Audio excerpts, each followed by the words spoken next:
All right, Niners fans, buckle up because we have a lot to talk about when it comes to this team. And it all starts with the most important position in all of football, quarterback. Right now, San Francisco finds itself in a fascinating spot. Brock Purdy, who has proven himself as one of the rising elite quarterbacks in the NFL, has been battling through a couple of nagging injuries. He has been dealing with turf toe as well as a sprained AC joint in his non-throwing shoulder. Neither of those is something you want to see on your franchise quarterback, but there is optimism. He has been easing back into practice over the past 2 weeks, slowly ramping up his workload, and the coaching staff has been encouraged by his progress. The expectation, if things continue to trend the right way, is that Purdy should be on the field this weekend against Jacksonville, and that will be a massive boost for an offense that has missed his presence. Now, what makes this stretch so interesting is that while Purdy has been sidelined, the 49ers haven't exactly fallen apart. Quite the opposite. Mac Jones stepped in and showed the kind of poise and preparation that every team dreams of having in a backup quarterback. In both of his starts, he nearly hit the 300-yard mark through the air, and more importantly, he guided the team to back-to-back wins. Against New Orleans, he did have a costly fumble, and against Arizona, he threw an interception that he would definitely like back. But outside of those mistakes, he ran the offense cleanly, kept the team afloat, and built confidence in the locker room. The players rallied around him, and you could see the energy he brought onto the field.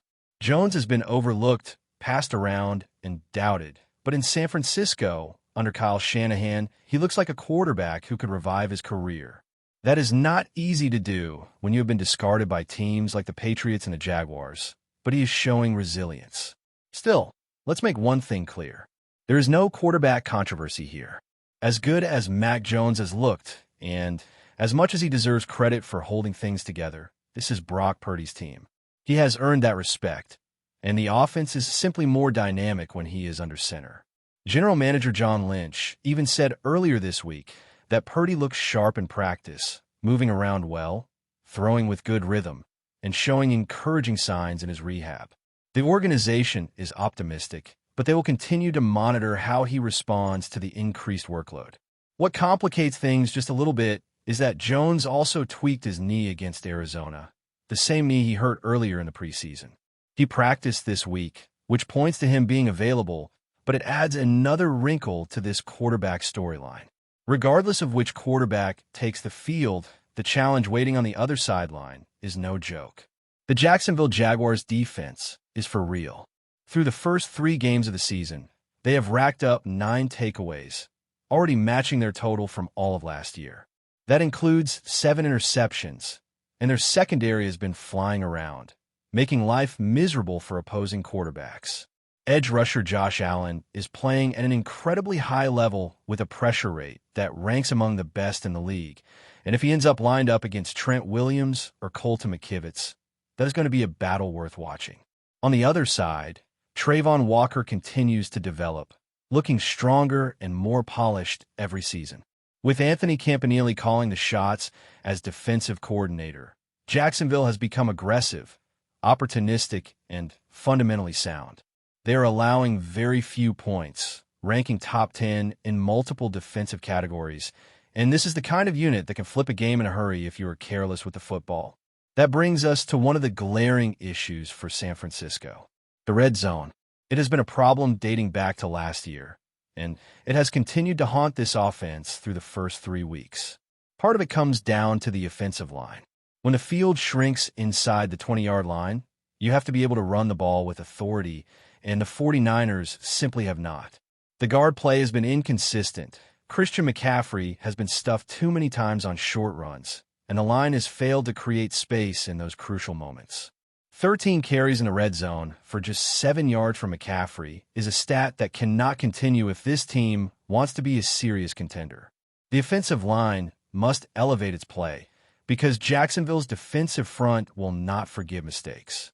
One thing that has helped soften the blow of offensive injuries, though, has been the way Mac Jones spread the football around. Against New Orleans, 8 different players caught a pass. Against Arizona, 7 different players were involved in the passing game. That kind of distribution keeps defenses off balance and allows the 49ers to maintain rhythm even without some of their top weapons fully healthy. Brock Purdy has shown the same ability in the past, playing point guard with this offense, getting everyone involved, and that will need to continue whether it is him or Jones leading the huddle against the Jaguars. And as if quarterback talk and offensive struggles were not enough, San Francisco also has to deal with a massive loss on the defensive side of the ball. Nick Bosa is done for the season. The former Defensive Player of the Year will undergo surgery for a torn ACL, his second major knee injury in the last few years. It is devastating news for a team that built so much of its defensive identity around his ability to wreck games. Without him, someone has to step into the spotlight, and that someone is Bryce Huff. Huff has been nothing short of spectacular to start the season. He was brought in for what now looks like highway robbery of a trade, and he has delivered immediately. Against the Saints, his strip sack sealed the win. Against Arizona, his explosiveness off the edge created constant problems. His grades across the board are among the top in the league, ranking in the top 10 in pass rush win rate, pressures, and overall effectiveness. But now, the challenge changes. It is one thing to be the complementary piece, to be Robin, so to speak, while defenses focus all of their attention on Bosa. It is another to suddenly become Batman, to carry that responsibility and draw double teams week in and week out. That is the task in front of Huff now. How he responds will say a lot about whether this 49ers defense can remain elite without their superstar. His quick first step, his twitch, his relentless motor, those traits have already flashed on film. Now we're going to see how they hold up under the weight of extra attention. The sad part is that we only got to see Huff and Bosa together for just over 2 games. They look like a perfect pairing, feeding off each other and collapsing pockets for both sides. That vision is gone for this year. But the silver lining is that Huff looks every bit like the breakout star many believed he could become. Robert Saleh knows exactly how to maximize his skill set, putting him in spots where he can explode off the line, and he has proven that he can finish plays. The Eagles misused him as a linebacker, but in San Francisco, with his hand in the dirt, he looks like a natural. This is where the resilience of the 49ers as an organization is going to be tested. Injuries have piled up, challenges are mounting, and the schedule is not forgiving. Yet, time and time again, this team has found ways to adapt. Whether it is Jones stepping up at quarterback, Huff emerging as a force off the edge, or role players catching passes in big moments, the theme has been clear. Next man up. The culture built by Shanahan and Lynch thrives on depth, accountability, and preparation, and that is why San Francisco remains a contender even in the face of adversity. When you look at the San Francisco 49ers defense without Nick Bosa, the immediate question is whether they can still generate that same kind of fear in opposing quarterbacks. For years, Bosa has been the tone setter, the player who forces offenses to adjust their entire game plan before the ball is even snapped.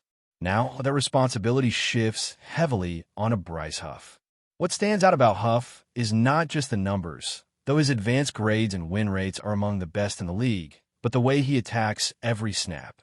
He fires off the line like he has been launched out of a cannon, using that first step to gain leverage and then relying on his strength to finish. You can see offensive tackles caught off balance, leaning backward, and suddenly unable to recover as Huff collapses the pocket. That is why his presence will be so vital now. If he continues to win his one-on-one matchups, he will ease the pressure on the rest of the defensive front and keep this unit dangerous. But replacing Bosa is not about one man alone. San Francisco will need a collective effort from its defensive line rotation. Arik Armstead, Javon Hargrave, and the rest of the interior linemen are going to have to elevate their production. Hargrave has shown in flashes why the team invested so heavily in him, creating push up the middle and forcing quarterbacks to step into uncomfortable throws. Armstead, meanwhile, has always been steady but will now need to bring more disruptive plays. This combination of interior presence and edge pressure has to work in harmony, because without Bosa commanding those automatic double teams, offenses will test every other piece of the line to see who can truly hold their ground. The linebacking core also becomes even more important in this situation. Fred Warner has long been the heartbeat of this defense, and with Dre Greenlaw alongside him, San Francisco still boasts one of the most athletic and intelligent linebacker duos in the NFL. Their ability to diagnose plays quickly and cover sideline to sideline allows the front four to be more aggressive, knowing that the second level can clean up mistakes. Warner's leadership has always been a strength, but in a season where the defense must adapt to the loss of its biggest star, his voice will carry even more weight in the huddle. Expect him to demand higher standards, to challenge the younger players, and to keep the defense sharp no matter who is missing. On the back end, the secondary has quietly been improving. Charvarius Ward has shown that he can line up against some of the league's best receivers and hold his own, while Talanoa Hufanga continues to develop into a playmaker with great instincts. The challenge for this group will be consistency. Jacksonville, for example, has receivers who can stretch the field vertically, and if the pass rush is even slightly less effective without Bosa, the defensive backs will be under more pressure to win one-on-one battles. That is why Huff's ability to maintain pressure is so crucial. The entire defense works in sync. If the front four can disrupt timing, the secondary can feast on rush throws. If the pass rush stalls, the secondary can be exposed. The question many fans have is whether Huff can truly step into the role of not just being effective, but being the focal point of opposing game plans. Defensive coordinator Steve Wilks will likely scheme ways to give him favorable matchups, moving him around, creating stunts, and finding creative ways to unleash his explosiveness. The reality, though, is that Huff has already shown signs that he can thrive even when teams know he is coming. His pass rush win rate of nearly 25% is not a fluke. It is evidence of consistent dominance. That is the kind of production that forces offensive coordinators to circle his name on the scouting report and game plan around him. Beyond Huff, this is also an opportunity for some of the younger rotational players to step into bigger roles. Every season, the 49ers seem to uncover a hidden gem on defense, someone who emerges from the rotation and suddenly becomes a key contributor. With Bosa out, those opportunities expand. Depth is tested in moments like this, and it is what separates good teams from great ones. The front office has built this roster with the expectation that injuries will happen, and now we will see if that philosophy holds up once again. What cannot be ignored is the emotional impact of losing Bosa. Teammates respect his work ethic, his relentlessness, and the aura he brings to the field. When he walks into the locker room, everyone knows they are lining up alongside one of the best players in football. That kind of presence is hard to replace, and it falls on the leaders of the team, Warner, Lynch, Shanahan, to remind everyone that the standard does not change. The mantra in San Francisco has always been about the collective over the individual, and this season will test that belief like few others. But before we dive in, don't forget to subscribe to 49ers Zone and hit the like button on this video. Your support helps us keep bringing you the latest updates on the San Francisco 49ers. And don't forget to share your thoughts on the news in the comments below. In what is already being described as one of the most shocking moves in recent NFL history, the San Francisco 49ers reportedly announced SHEDEUR Sanders as their new starting quarterback. The rumor, which has sent shockwaves across social media and sports talk shows, suggests a seismic shift in the Niners' offensive strategy and possibly the entire NFC landscape. While nothing is officially confirmed, sources close to the organization hint that Sanders' dynamic playmaking ability and football lineage could bring a fresh, electrifying dimension to San Francisco's already formidable roster. Sanders, who has been turning heads with his combination of precision passing, mobility, and football IQ, is said to be the centerpiece of a bold gamble by the 49ers front office. Analysts are already speculating that this move, if true, could signal a more aggressive approach under the franchise's coaching staff, aiming to revitalize a team hungry for another Super Bowl run. Insider chatter indicates that team executives have been quietly impressed by Sanders' development over the past seasons, believing he has the potential to lead the Niners for years to come. Fans have taken to Twitter and fan forums with a mix of disbelief and excitement. If this happens, it's a game changer, one fan wrote, while another called it the boldest move since Montana. The rumor alone has already affected betting lines and fantasy football projections, demonstrating the magnitude of the buzz surrounding Sanders' alleged arrival in the Bay Area. While the 49ers have yet to release an official statement, the speculation is fueling endless debates. Can Sanders step into a high-pressure environment and deliver immediately? Will the team's offensive scheme be overhauled to suit his style? Or is this a calculated risk that could either launch a new era of dominance or backfire spectacularly? Regardless of the outcome, one thing is certain. If SHEDEUR Sanders truly dons the red and gold, the NFL is in for an unforgettable storyline.